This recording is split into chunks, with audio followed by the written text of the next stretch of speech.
जितने भी माननीय हैं अपने घर से ट्रेन की सुविधा से सदन आए। जितने भी माननीय हैं वो अपना टीए भत्ता का त्याग करे। जितने भी माननीय हैं यह जांच हो कि उनके बच्चे सरकारी स्कूलों में पढ़ते हैं या गैर सरकारी स्कूलों में पढ़ते हैं, निजी स्कूलों में पढ़ते हैं, इस विषय का भी जांच हो।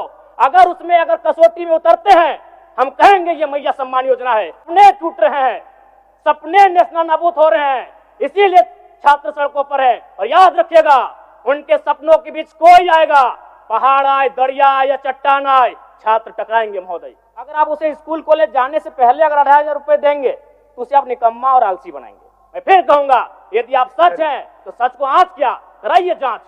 धन्यवाद अध्यक्ष महोदय।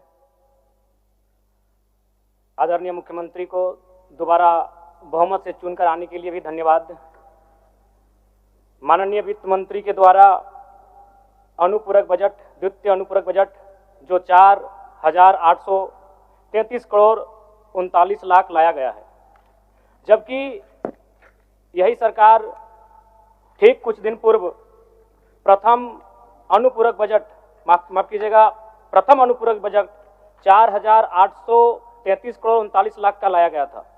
और आज पुनः द्वितीय अनुपूरक बजट जो कि 11,697 करोड़ 45 लाख की राशि लेकर आए हैं।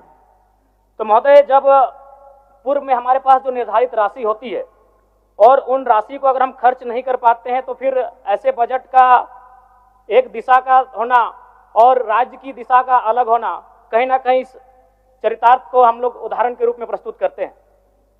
महोदय, बजट की सार्थकता तभी आम व्यक्ति को समझ में आएगी जब एक गांव का सबसे गरीब व्यक्ति, गंगवा की पत्नी गंगिया, अपनी गठरी में बाजार के बजट को रख पाएगी।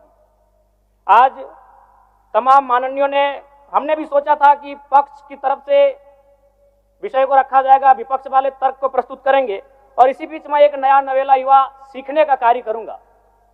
लेकिन मैक्सिमम समय इन्होंने दिशाहीन मुद्दों पे रखा। तो मैं, चूंकि मैया सम्मान योजना मूल बिंदु रही, केंद्र बिंदु रही, किसी ने उसे सम्मान कहा, नारियों का सम्मान कहा, महिलाओं का सम्मान कहा, हम लोग भी महिलाओं के सम्मान के पक्षधर हैं। हमारे एक भाई कह रहे थे कि 2,500 रुपए की राशि जब एक स्कूल कॉलेज में पढ़ने वाली बहन को दिया जाएगा तो उससे वो स्कूल कॉलेज कागज, कॉपी, कलम की सामग्री लेगी। मैं कहना चाहूंगा, अगर आप उसे स्कूल कॉलेज जाने से पहले अगर 2,500 रुपए देंगे तो उसे आप निकम्मा और आलसी बनाएंगे। यदि आपको उस राशि को देना है तो उसके स्कूल कॉलेज जाने के बाद दीजिए, स्कॉलरशिप के रूप में दीजिए। मैं आज पुनः कहूंगा, क्योंकि आप सत्ता पक्ष में हैं, आप संभवतः अपने इस विषय को बचाएंगे, आप अपना पक्ष रखेंगे कि आपने मैया सम्मान योजना एक महान कार्य किया है। लेकिन मैं फिर कहूंगा, 18 साल, 25 साल, 30 साल की लड़कियों को जो आप फ्री में 2,500 रुपए दे रहे हैं, आप उनकी प्रतिभा को हनन कर रहे हैं, आप उनकी प्रतिभा को नकारात्मक दिशा में ले जाने कार्य कर रहे हैं महोदय।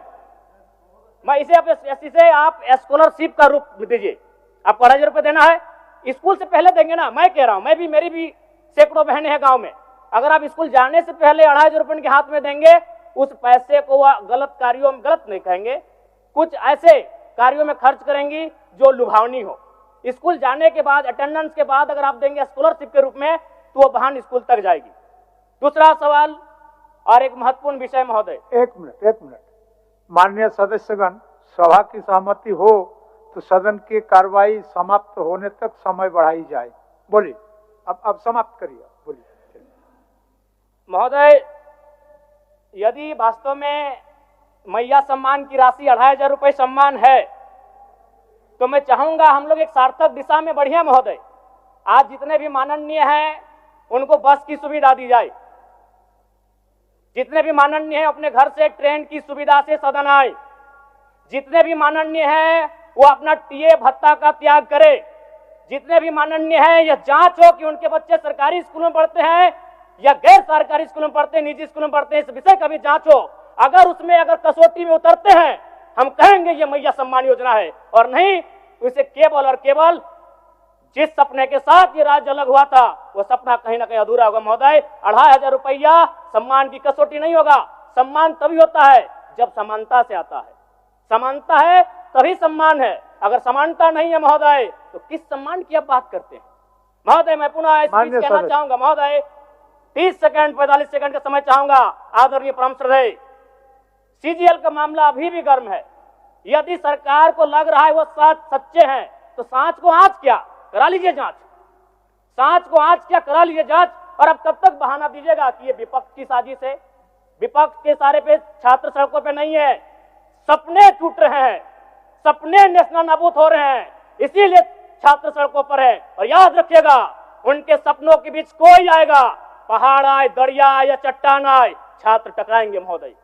मैं फिर कहूंगा, यदि आप सच हैं तो सच को आंच क्या कराइए जांच, सीजीएल की जांच हो। मैं पुनः कहूंगा, खतियान आधारित स्थानीय नीति, विस्थापन नीति पुनः समीक्षा करते हुए लागू कैसे हो उस दिशा में राज्य को बढ़ना चाहिए। और महत्वपूर्ण विषय महोदय, मैं ये कहना चाहूंगा। हो गया माननीय जयराम कुमार जी, हो गया। धन्यवाद महोदय।